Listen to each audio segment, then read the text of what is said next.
الحمد لله وكفى وسلام على عباده الذين اصطفى أما بعد فأعوذ بالله من الشيطان الرجيم بسم الله الرحمن الرحيم ذلك أن الله لم يكن مغيرا نعمة أنعمها على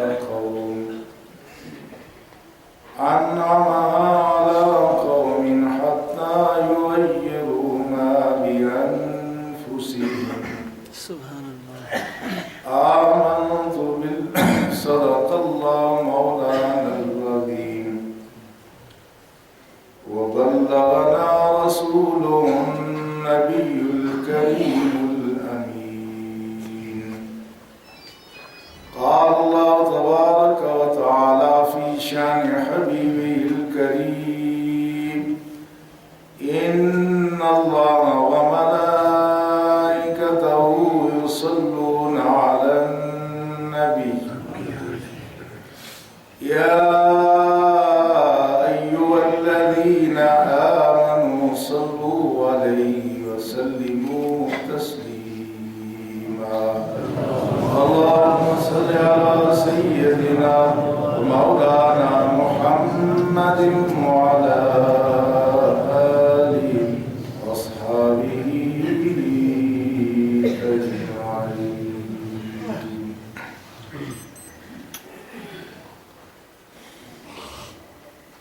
ذات سیدنا برادران ملت، گزشتہ جمعہ المبارک کے خطبہ میں ہم نے یہ بات واضح کرنے کی کوشش کی تھی کہ انسان کی قدر و وقت کافی حد تک اس کے اپنے ہاتھ میں ہے اور اس قدر و وقت کا انحصار انسان کے اعمال پر ہے. اس میں کافی تفصیلی بحث موجود ہے کہ ایمان گھٹتا ہے یا بڑھتا ہے یا گھٹتا بڑھتا نہیں ہے، لیکن اس بات میں کوئی اختلاف نہیں ہے کہ انسان کا مقام و مرتبہ ایمان اور عمل کی بنیاد پر گھٹتا بڑھتا رہتا ہے. ایمان کی حیثیت روحانی زندگی میں ایسے ہی ہے جس طرح مادی زندگی میں ہماری زندگی کی حقیقت ہے. یعنی کوئی شخص زندہ ہوگا تو جب وہ مختلف نعمتوں سے استفادہ کر سکے گا. جو شخص سرے سے زندگی سے محروم ہے اس کے لیے دنیا کی کوئی نعمت بھی کوئی حیثیت نہیں رکھتی. تو جس طرح مادی زندگی میں اصل چیز انسان کے اندر حیات کا موجود ہونا ہے، یہ حیات ہے تو اس کے ساتھ نعمتوں سے آدمی استفادہ کرتا ہے. یہ حیات کا سلسلہ اگر موقوف ہو جائے آدمی کے لیے دنیا کی کوئی نعمت کسی کام کی نہیں ہے. لیکن ساتھ ہی ساتھ یہ دنیا کی مختلف نعمتیں جو خوراک کی صورت میں ہیں یہ ہماری زندگی کو تقویت پہنچاتی ہیں. یہی مثال ایمان اور عمل کی ہے. ایمان جان ہے اور عمل اس کے لیے خوراک ہے. جان ہی نہ ہو تو جس طرح کوئی خوراک فائدہ نہیں پہنچا سکتی، ایمان نہ ہو تو اس کو کوئی عمل فائدہ نہیں پہنچا سکتا. اس لیے قرآن حکیم میں جا بجا اس کی وضاحت کی گئی ہے. والذین کفروا اعمالهم کسراب بقیعۃ یحسبہ الظمآن ماء. فرمایا وہ لوگ جو کافر ہیں ان کے اعمال کی مثال ایسی ہیں جس طرح ایک چٹیل میدان ہے، اس میں چمکتی ریت ہے، دور سے ہو کے آدمی سمجھتا ہے کہ یہ پانی ہوگا لیکن قریب جاتا ہے تو وہاں کچھ نہیں ہوتا. یہی مثال ان لوگوں کی ہے جن کے اندر ایمان نہیں ہے لیکن وہ اعمال اچھے کرتے ہیں. اچھے اعمال سے مراد صدقہ و خیرات ہے، مخلوق خدا کی داد رسی ہے، مخلوق خدا کی خدمت ہے. بہت سارے NGOs اس وقت مغربی دنیا میں کام کر رہی ہیں. ان سب کے جو نیک اعمال ہیں ان کی کیا حیثیت ہے؟ قرآن نے کہا اس کی حیثیت یہی ہے جس طرح کوئی آدمی دور سے کسی صحرا میں چمکتی ہوئی ریت دیکھے. آپ کو صحرائی زندگی سے واسطہ نہیں پڑا ہے. وہ لوگ جن کو صحرائی زندگی سے واسطہ پڑا ہے ان کو اندازہ ہے کہ بعض دفعہ جب قافلے پیاس سے تڑپتے ہیں اور دور نظر ڈالتے ہیں، دور سے انہیں کوئی چمکی ہوئی نظر آتی ہے. وہ معلوم یہ ہوتا ہے یہ پانی ہے، مگر قریب جاتے ہیں تو پانی کا نام و نشان نہیں ہوتا. اسی طرح سے وہ لوگ جو ایمان سے محروم ہیں ان کی مثال اس صحرائی مسافر کی طرح سے ہے. دور سے اسے امید لگتی ہے کہ شاید وہاں پانی ہوگا مگر قریب جا کے کچھ نہیں ملتا. یہ مثال ان لوگوں کی ہے جو کافر ہیں. وہ دنیا میں نیکیاں کرتے ہیں، وہ دنیا میں لوگوں کے لیے سہولتیں فراہم کرتے ہیں، مگر اللہ پر ایمان نہیں رکھتے اور وہ یہ سمجھتے ہیں کہ آخرت میں شاید انہیں کوئی چیز کام آ جائے، ورنہ انہیں کوئی چیز کام آنے والی نہیں ہے. دوسری آیت میں فرمایا مثل الذین کفروا بربہم اعمالہم، وہ لوگ جو اللہ کے کافر ہیں، اللہ کے منکر ہیں، ان کی مثال کیسے ہیں؟ ان کی مثال اس طرح سے ہے کَرَمَادٍ اشْتَدَّتْ بِهِ الرِّيحُ فِي يَوْمٍ عَاصِفٍ. فرمایا ان کے اعمال کی مثال ایسے ہے جس طرح ریت کا ایک ڈھیر ہے اور جب زور کی آندھی چلتی ہے تو وہ سارا ریت فضا میں بکھر جاتا ہے اور ریت کے مالک کو پھر کچھ واپس ملتا نہیں ہے. فرمایا جو لوگ اللہ کے منکر اور کافر ہیں، جو اللہ پر یقین نہیں رکھتے، حساب و کتاب پر یقین نہیں رکھتے، ان کے اعمال کی مثال بھی اس ریت کے ڈھیر کی طرح سے ہے کہ جب ہوا چلتی ہے تو یہ بگڑ جاتا ہے. مراد یہ ہے کہ ان کے جو نیک اعمال ان کو اچھے معلوم ہوتے ہیں، جب موت کی آندھی چلے گی، قیامت کی آندھی چلے گی تو ان کے اعمال اس طرح بکھر جائیں گے جس طرح ریت ہوا میں بکھر جاتی ہے. تو سوال یہ پیدا ہوتا ہے کہ اگر کوئی شخص اللہ پر یقین نہیں رکھتا، مومن نہیں ہے، کافر ہے، اور کوئی نیک اعمال بھی کرتا ہے، صدقہ خیرات کرتا ہے، مخلوق خدا کے لیے رفائی کام کرتا ہے، NGO بناتا ہے، تو اس کے اعمال کی کیا ضرورت ہوگی؟ اللہ کے ہاں انسان ہے، ہر شخص کو عمل کے مطابق کچھ نہ کچھ جزا تو ملتی ہے. اس کا کیا ہوگا؟ فرمایا اس کا یہ ہوگا کہ وہ لوگ جو اللہ پر ایمان نہیں رکھتے مگر نیک کام کرتے ہیں، یُوَفِّ إِلَيْهِمْ أَعْمَالَهُمْ وَهُمْ فِيهَا لَا يُبْخَسُونَ. ہم دنیا میں ان کے نیک اعمال کا ان کو بتا دے دیتے ہیں. نیک اعمال کا بندہ کیسے؟ آپ نے دیکھا مدر ٹریسا تھی، ہندوستان میں بڑے اس نے رفائی کام کیے، کوڑ کے مریضوں کے لیے کام کیا. آج اس کا نام دنیا میں زندہ ہے اور لوگ اس کو اچھے نام سے یاد رکھتے ہیں. کسی کو نوبل پرائز مل گیا، کسی کو کوئی اور دنیا میں عزت مل گئی. یہ اللہ جل شانہ جنہوں نے کوئی اچھا کام کیا، ہم دنیا میں ان کو نیک نامی کی صورت میں کوئی نہ کوئی شناخت اور پہچان دے دیتے ہیں، مگر ان کے لیے آخرت میں کوئی بدلہ اللہ کے ہاں موجود نہیں ہے. اس لیے کہ یہ ایمان اسی طرح سے ضروری ہے جس طرح دنیاوی غذا سے استفادے کے لیے زندگی ضروری ہے، اعمال سے استفادے کے لیے ایمان ضروری ہے. لہذا جس کا ایمان نہیں ہوگا اس کو کوئی نیک عمل فائدہ نہیں دے گا. اگلا سوال یہ ہے کہ جس کا ایمان تو ہے مگر نیک اعمال نہیں ہے. ایمان تو ہے، رمضان کے روزوں پر ایمان ہے، رمضان کے روزے بھی رکھے، تراویحیں بھی پڑھی، مگر رمضان کے روزے جو ہی ختم ہو گئے اس نے چھٹی کر دی، مسجد سے غائب.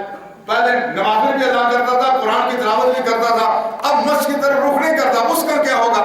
ہے تو مومن، وہ حلال و حرام پر بھی یقین رکھتا ہے، وہ نمازوں کے فرضیت پر یقین رکھتا ہے، مگر اب مسجد کی طرف پھٹکتا نہیں ہے، ادھر قریب نہیں آتا. اس کی صورت کیا ہوگی؟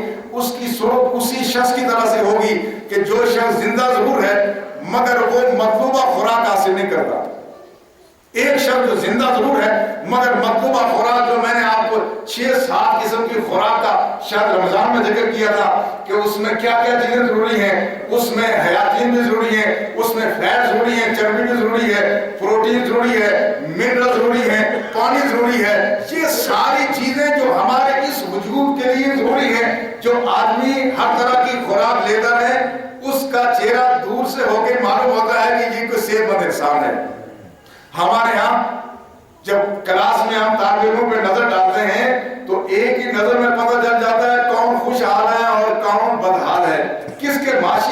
اچھی ہیں اور کس کے ماضی حالات اچھے نہیں ہیں. کیوں؟ کیا چیز بتاتی ہے؟ کوئی غیر دان تو نہیں ہوتا.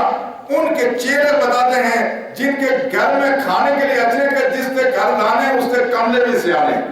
یہی کہا جاتا ہے. کیا مراد ہے؟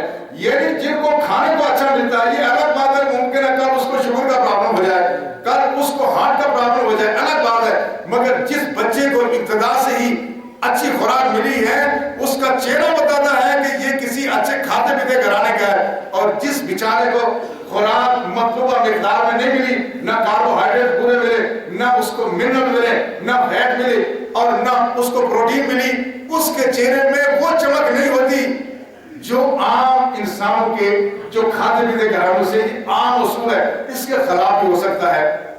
جس طرح کوئی شخص اگر مطلوبہ خوراک حاصل نہ کرے تو آہستہ آہستہ اس کے جسم پر پچھائیاں پڑنے شروع ہو جاتی ہیں، چہرے پہ پچھائیاں پڑتی ہیں. آپ نے دیکھا بہت ساری غریب خواتین جب وہ اللہ کہ انہیں شادی ہو جائے وہ امید سے ہوتی ہیں، ان کے چہرے پہ پرچھائیاں آ جاتی ہیں. یہ پرچھائیاں کس بات کی ہے؟ یہ غربت کی پرچھائیاں ہیں.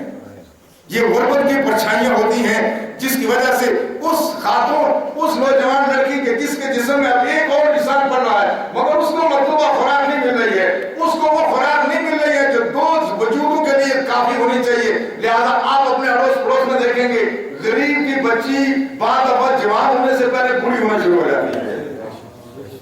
وہ جس طرح غریب کی بیٹی جوان ہونے سے پہلے بوڑھی ہو جاتی ہے، اسی طرح سے مومن جب نیک اعمال، وہ جو اللہ نے ہمارے لیے مقرر فرمایا، وہ اعمال کی تقویت ایمان کو نہ ہو جائے، اس کا ایمان بھی مرجانا شروع ہو جاتا ہے. وہ ایمان کی کیفیت، ایمان کسی لیبارٹری میں ٹیسٹ کی جانے والی چیز نہیں ہے. ایمان کوئی ایسی بات نہیں ہے اسکرین پہ کوئی اس کی شکل و صورت آ جائے، مگر ہمارے روزمرہ کے اعمال سے اور فرشتوں کے اتر کر کے فرشتوں کی کیفیات یہ بتاتی ہیں کہ ان لوگوں کے جن کے اعمال کا سلسلہ آہستہ آہستہ کم ہوتا چلا جاتا ہے یا فوراً وہ نیک اعمال چھوڑ دیتے ہیں، ان کے چہرے پہ ایسی پرچھائیاں ہوتی ہیں جو رب کو اور آسمانی مخلوق کو اے اللہ کو نظر آتی ہیں، عام لوگوں کو پرچھائیاں نظر نہیں آتی. اور اگر کوئی شخص آہستہ آہستہ وہ اعمال بالکل ہی چھوڑ دے، ایک آدمی کھانا پینا بالکل ترک کر دے، ہفتہ ہو گیا تو چلے گزارا ہو جائے گا، مہینے تک تو تھوڑا بہت کھا لیا، مگر ایک آدمی 6 مہینے تک کچھ نہ کھائے بھی ہے تو کیا ہوگا؟ اس کے بعد نتیجہ موت ہی ہے. اس کے بعد نتیجہ موت ہے. یہ اللہ کا فضل و احسان ہے کہ ہمارے بہت سارے لوگ سال بھر نماز نہیں پڑھتے مگر ان کا ایمان مرتا نہیں، کمزور بہت ہو جاتا ہے. کمزور، آخری درجے کی کمزوری لاحق ہو جاتی ہے، ایمان مرتا نہیں ہے. اللہ کی ذات انصاف کرتی ہے کہ شاید یہ آدمی پھر رجوع کر کے اپنے ایمان کی زندگی سے مستفید ہو جائے. لیکن کوئی آدمی جو ایسا چھوڑ دے اور اس کے بعد پھر سال کے بعد تھوڑی سی 1 مہینے کی نمازوں کی تقویت حاصل کرے، 1 مہینے کے روزوں کی تقویت حاصل کرے، اس کا انجام وہی ہوتا ہے جو بے نمازیوں کا انجام بھی ہو رہا ہے. وہ اتنی طاقت، مطلوبہ طاقت اور توانائی ہمارے ایمان کو میسر نہیں آتی، لہذا پھر آدمی اسی طرح چلا جاتا ہے جہاں سے چلا تھا. یہ تو اعمال اور ایمان کی ایسے مثال ہو گئی کہ اگر اعمال کی طاقت ایمان کو پہنچے گی تو ایمان قوی اور مضبوط ہوگا، اگر اعمال کی طاقت ایمان کو نہیں پہنچے گی تو ایمان آہستہ آہستہ کمزور ہونا شروع ہو جاتا ہے.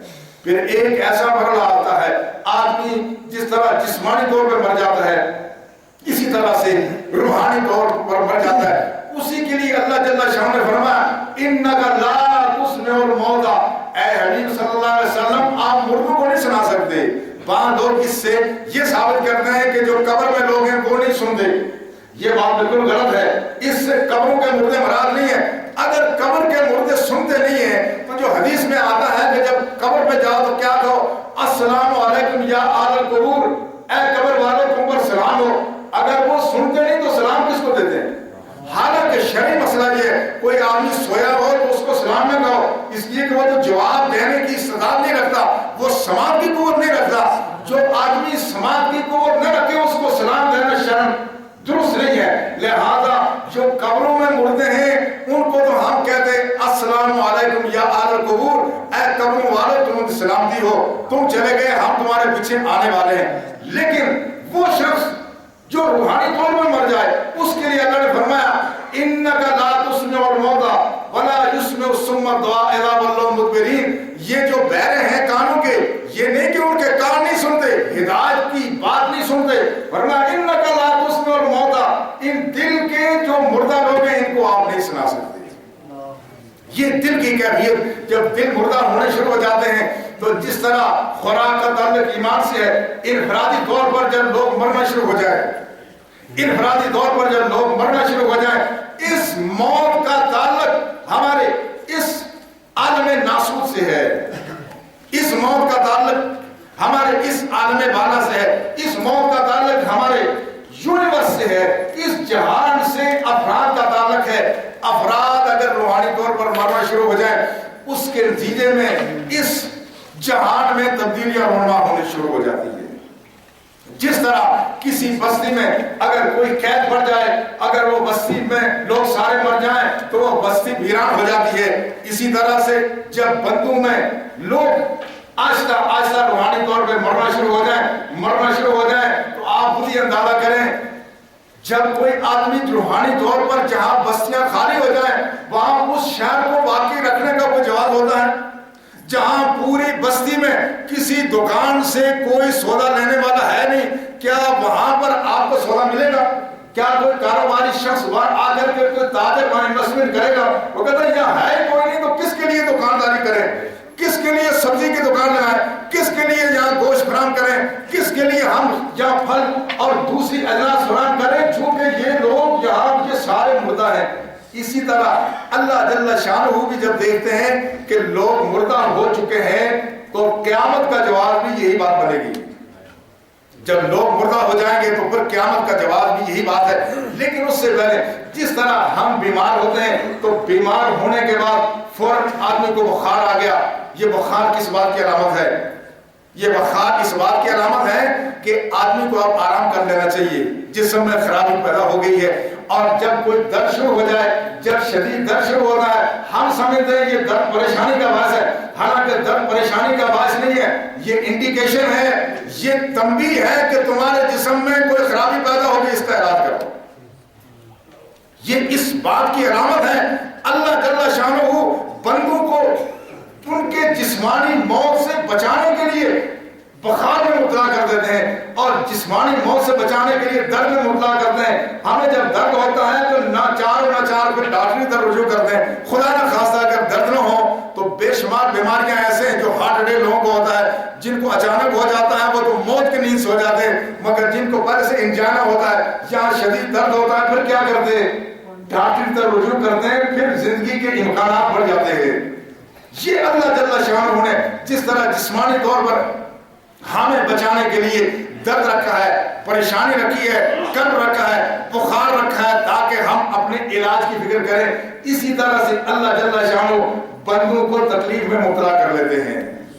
جب دیکھا جاتا ہے بندوں میں بیماریاں پیدا ہونی شروع ہو گئی ہیں، ان کو ان بیماریوں کا احساس دلانا مقصود ہوتا ہے، اور جب وہ اس کا علاج کے لیے فکر دینی مقصود ہوتی ہے، اللہ جل شانہ بندوں کو تکلیف دیتے ہیں، اور تکلیف اس لیے دیتے ہیں تاکہ یہ بندے اب اللہ کی طرف رجوع کر لیں۔ اب اللہ جل شانہ مختلف آیات میں فرمایا وَلَقَدْ أَخَذْنَاهُم بِالْعَذَابِ وَهُمْ مَا اسْتَكَانُوا رَبِّهِمْ وَمَا يَتَضَرَّعُونَ، ہم نے لوگوں کو تنگی میں مبتلا کیا مگر یہ جھکے نہیں ہیں، آج یہ انکساری انہوں نے نہیں کی ہے۔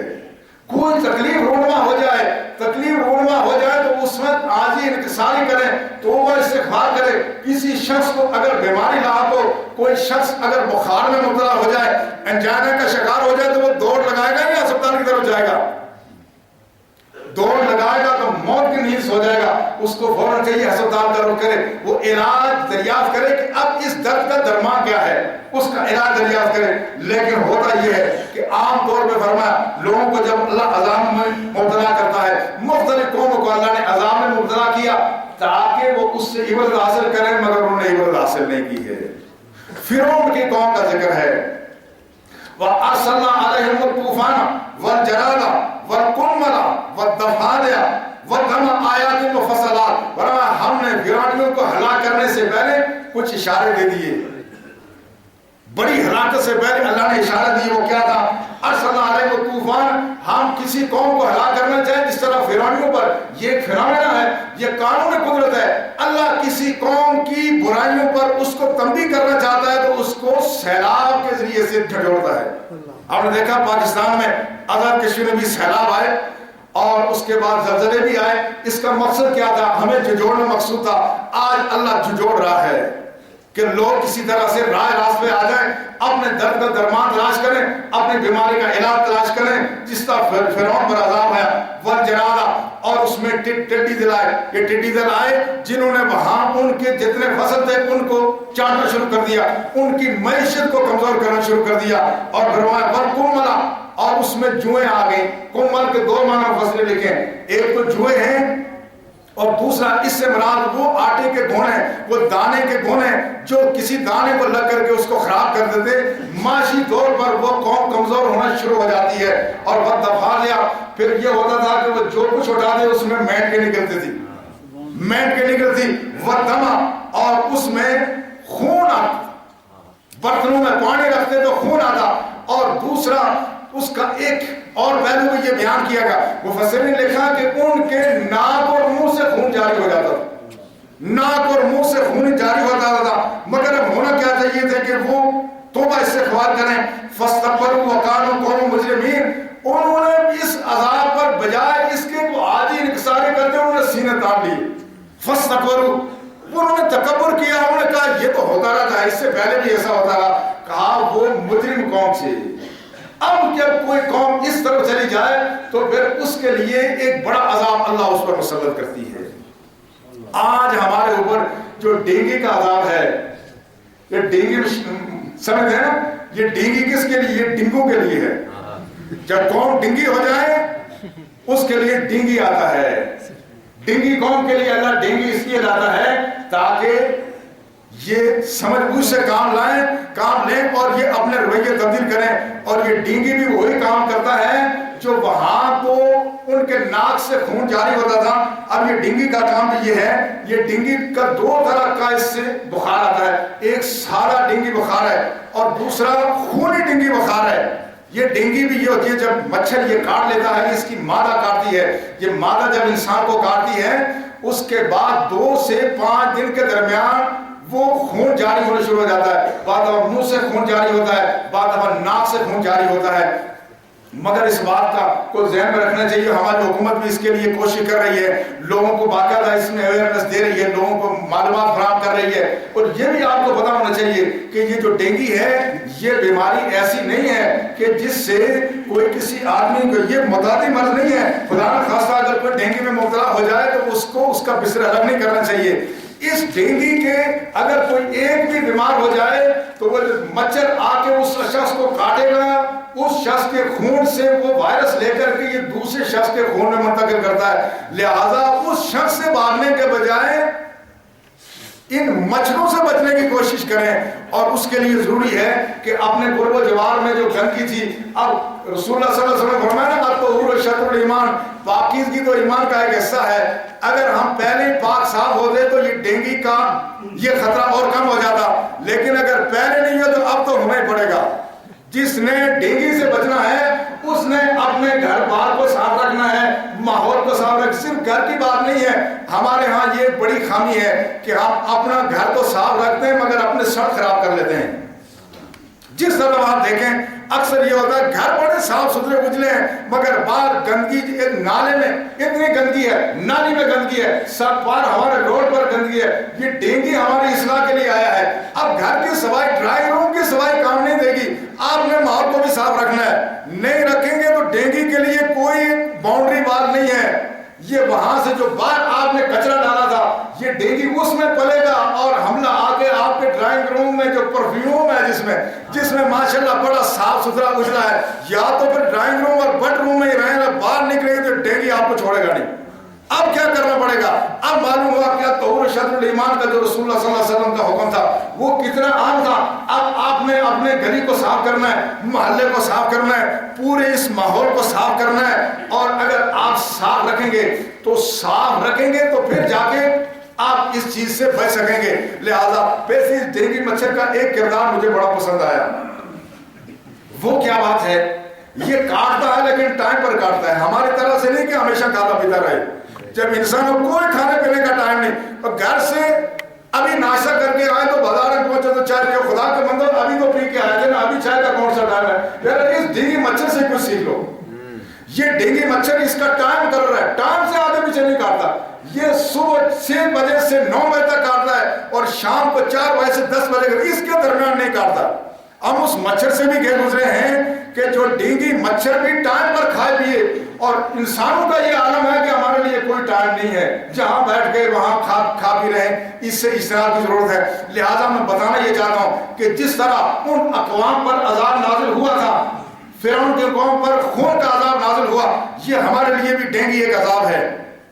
اس سے بچنے کی کوشش کریں, ماحول کو صاف ستھرا رکھیں, اپنے گھر کے جتنے برتن ہیں جس میں پانی ڈالتے ہیں اس کو ڈھانپ کر کے رکھیں, اور ہر طرح کی صفائی کا اہتمام کریں. اور خدا نہ خاصہ کسی شخص کو اگر بخار آ جائے, تیز بخار آ جائے, اس کا بخار 105-6 تک جاتا ہے, اور آنکھیں پیچھے سے ڈینگی کے پیچھے سے اگر درد شدید اور سمجھ لیں ڈینگی آ گیا, اگر خارش اور جسم کا رنگ سرخ ہونا شروع ہو جائے, سمجھ لیں ڈینگی آ گیا. اس طرح سے اور بھی بہت ساری اس کی علامات ہیں. اگر ایسا ہو تو فوراً آپ ڈاکٹر کی طرف رجوع کریں. اور گھر میں اکثر جو آپ نے دوائیاں رکھی ہوتی ہیں اور بے اعتدالی سے ہم دوائیاں استعمال کرتے ہیں, اس کے بعد کا بھی خیال رکھیں. ڈینگی مچھر اگر کاٹ جائے, اگر ڈینگی بخار ہو جائے, تو اس صورت میں آپ نے کون سی دوائی نہیں لینی, اسپرین نہیں لینی ہے, اور اس کے ساتھ ساتھ دوسری بروفین نہیں لینی ہے. یہ اگر لیں گے تو یہ اس کو اور زیادہ موقع ملے. اسپرین اور ڈسپرین وغیرہ اس طرح کی دوائی نہ لیں, اور بروفین نہ لیں, پیراسیٹامول لے لیں, لیکن وہ بھی 24 گھنٹے میں 4 سے زیادہ خوراکیں نہیں لینی ہے. یہ احتیاطی تدبیر ہے. یہ احتیاطی تدبیر اگر اختیار کی جاتی رہیں گی, انشاءاللہ بہت ساری بیماریوں سے ہم اس مرض سے ہم بچ سکتے ہیں. لیکن اس بات کو سامنے رکھیں, یہ سارا کچھ کس لیے ہے؟ یہ اس لیے ہے تاکہ ہم اس بات سے عبرت حاصل کریں اور اپنے رویے تبدیل کریں. یہ کہتے ہیں ڈینگی مچھر جب کاٹتا ہے, یہ جانوروں کو کاٹتا ہے تو اپنے جو سنگلے ہیں نا, اپنے گران جس کو کہتے ہیں, وہ توڑ کر کے بھاگ جاتے ہیں. اگر آپ میں سے کسی کو ڈینگی مچھر لڑ گیا, آپ ذرا اندازہ کر لیں کہ کیا حالت ہوگی. میں اس لیے بتا رہا ہوں, اس میں بہت سارا خیال بھی رکھنا پڑتا ہے اور اس میں بہت احتیاط کی ضرورت ہے. لیکن ایک بات مد نظر رکھیں, یہ سارا کچھ اللہ نے انسانوں کو عذاب دینا مقصود نہیں ہے.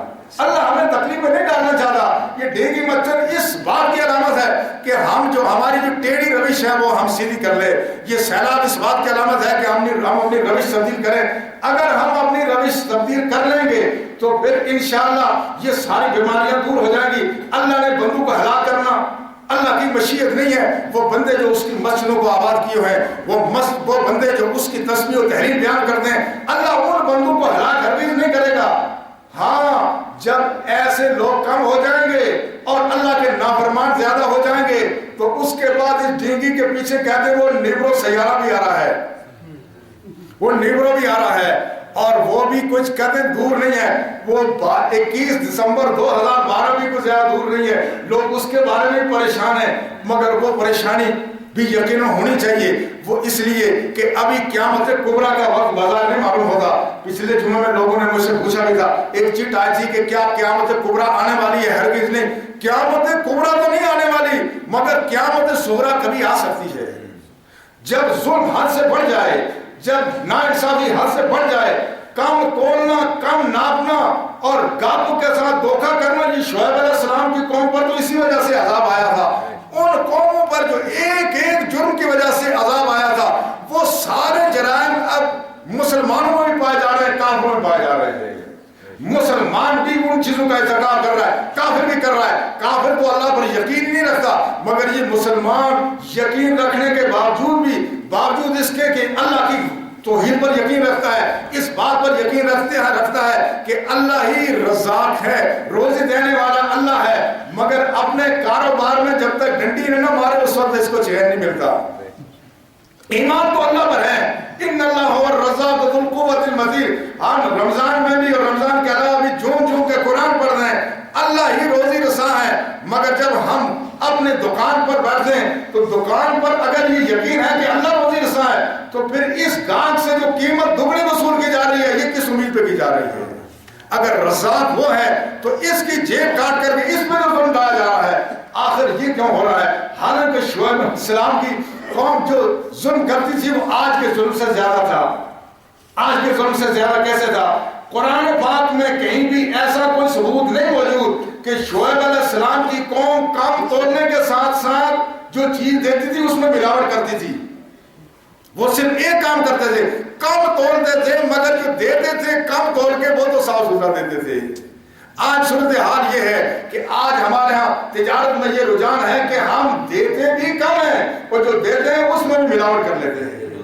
تو آج وہ وجہ جس کی وجہ سے شعیب علیہ السلام کی قوم تباہ و برباد ہوئی, وہ اسباب آج ہماری ملت میں پائے جا رہے ہیں. ان کے زمانے میں اگر لوط علیہ السلام کی قوم جس جرم کی وجہ سے بدنام ہوئی, تباہ ہوئی, برباد ہوئی, آج دنیا کی سپر پاور اور مغرب ممالک کے سارے جو ان کے کنسٹیٹیوشن میں یہ بات موجود ہے کہ ایسا جرم کرنے والوں کو ہم تحفظ دیں گے. جب یہ بات اس زمانے میں وہ انہوں نے اس کے لیے کوئی فنڈ نہیں رکھا تھا, وہ یہ منہ کالا کرتے تھے, یہ برا عمل ان میں تھا, مگر انہوں نے اس کے لیے کوئی لوگوں میں تحریک نہیں چلائی ہوتی کہ ہم اس کے لیے فنڈ مختص کریں گے. نہیں, آج کا جو کفر ہے, آج کا کفر اس جرم کی اشاعت میں باقاعدہ اپنے بجٹ میں فنڈ رکھ رہا ہے. تو انسانوں کی ہلاکت کا سبب تو آج ہم نے خود مہیا کر دیا ہے. لہذا ایسا ہو سکتا ہے, اس پر انشاءاللہ تفصیلی گفتگو میں آگے کروں گا, اور میرا دل چاہتا ہے کہ آئندہ میں مچھر پہ تفصیل سے بات کروں. یہ کتاب جو میں نے دیا یہ اسے حوالے سے. ہاں, میرے پاس کتابیں الحمدللہ انہوں نے بھی دی ہیں, اور ہمارے ڈاکٹر اسد قاضی صاحب تشریف فرما نے مجھے کافی لٹریچر دیا ہوا ہے. یہ بہت سارا لٹریچر میرے پاس ہے. آج تو سے احتیاطی تدبیریں بتائیں. اگلے جمعے انشاءاللہ ہمارا لیکچر ہوگا, اگر اللہ نے توفیق دی تو صرف مچھر پر. ان اللہ لا یستحی ان یضرب مثلا ما بعوضہ. اللہ نے فرمایا اللہ تو مچھر کی مثال دینے میں یا اس سے کم تر مخلوق کی مثال دینے میں بھی کوئی آر محسوس نہیں کرتا. یہ مچھر کا جو طریقہ واردات ہے قرآن نے اس کا ذکر کیا ہے, اور جدید تحقیقات سے جو مچھر کے بعد ٹیکنالوجی ہے وہ اتنی عجیب و غریب ہے, آدمی سن کے حیران ہو جاتا ہے. اب اللہ نے قرآن میں جو مچھر کا ذکر کیا اسی بنیاد پر کیا تھا. آئندہ انشاءاللہ ہم ان دونوں موضوعات پر گفتگو کریں گے. اللہ ہمیں توفیق عطا فرمائے کہ موضوعات پر باریک بینی کے بجائے ان موضوعات کی بال کی کھال اتارنے کے بجائے ہم اپنی اصلاح کریں, ہم اپنی اصلاح کریں. یہ اس کا ماں اصل یہی ہے. اللہ ہمیں توفیق عطا فرمائے. وما علینا الا البلاغ.